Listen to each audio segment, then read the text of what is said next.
I think companies are under pressure at the moment because we've just seen extraordinary change, and it's all driven obviously by the position with the banks. We've almost sort of torn up the rule book, and it's very difficult for most of us because we're living through it. So we've got to try and make some sense out of this, and when it's happening on a daily basis and moving so quickly, it's really very difficult. It's difficult for us as individuals, it's difficult for us as a firm, it's particularly difficult for our clients.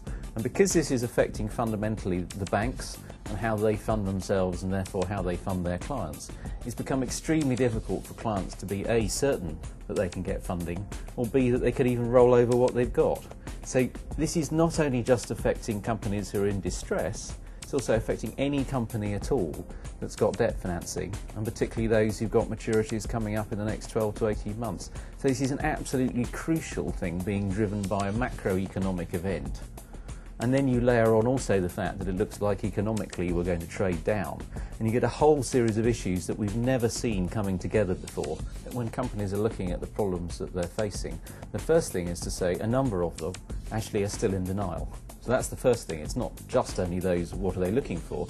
There are a number that actually will not face up to the reality, either because they don't want to, or because they actually think that it doesn't apply to them. But the reality is this applies to every company. What they need to be looking at is actually they need to have more than one plan. Many of them may be facing refinancing, they may be facing covenant pressure, but the first thing they should be looking at is, do they have adequate facilities? Do they have adequate headroom against covenants? And in the event that they don't, they need to seek to address that and work out a plan. But also for those companies who do need to refinance, they need to think very seriously about how they're going to achieve that. And because we've got such uncertainty, and because banks behave irrationally in this circumstance, companies can't afford just to have one plan.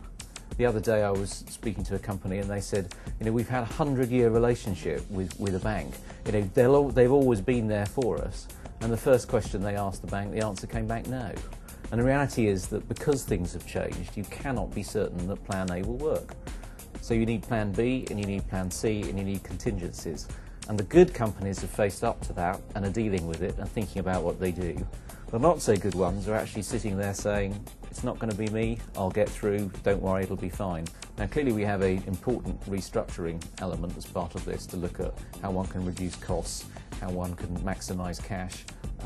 I think there's another piece here as well where companies clearly do have valuable assets, and it is quite possible in these circumstances to look at disposals as a route through. Not only does that help reduce debt, but it can in many ways actually resize the nature of the group and ensure that actually you've got a sound business going forward. And in this environment you might say, well, how on earth can you sell businesses because it's tough for everybody? But there will be people who actually take advantage of the current market conditions, and inevitably we will see the strong profiting. That therefore creates opportunities for companies who do have problems to be able to use an accelerated M&A type process to be able to realise good value for assets and therefore achieve two things. One, value for shareholders, and debt reduction for banks and other lenders that may have a problem with their current exposure. Above all, we owe it to our clients and we owe it to ourselves to ask them the tough questions, because in the end they'll thank us for doing so.